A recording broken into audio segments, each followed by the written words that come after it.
In terms of next steps and the future, so Takeout 25, the impact, or if we look at the current version of Takeout 25 with the local community, that is Oak Park, Illinois, and its neighboring communities, that's the experiment, right?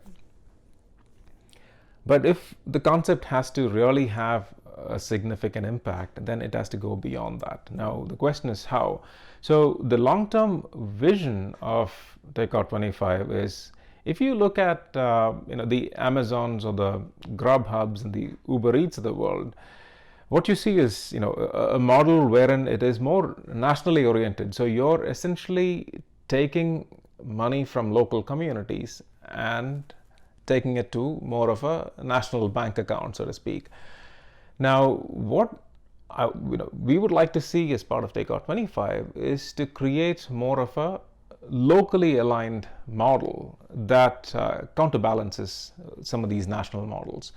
And what I mean by that is, I was talking about the marketplace concept. So if it is a locally aligned market where you allow people to spend locally, their disposable income locally as much as possible, and then you can create a federated structure, right? So you can have multiple instances of this across communities, both nationally and internationally. So think of it as the characteristics of Oak Park, Illinois, is going to be very different from, say, Austin, Texas, or some other community elsewhere in the country.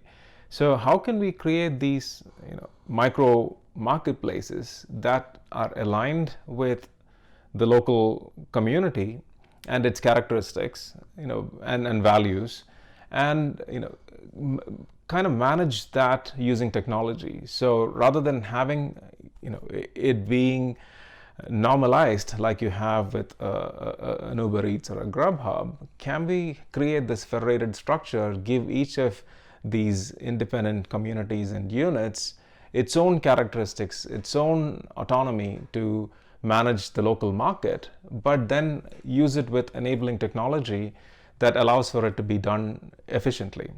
So that would be the long term. And what are the partnerships that you have to create locally, and how do you replicate them effectively across all these different communities? And that would be the broad vision.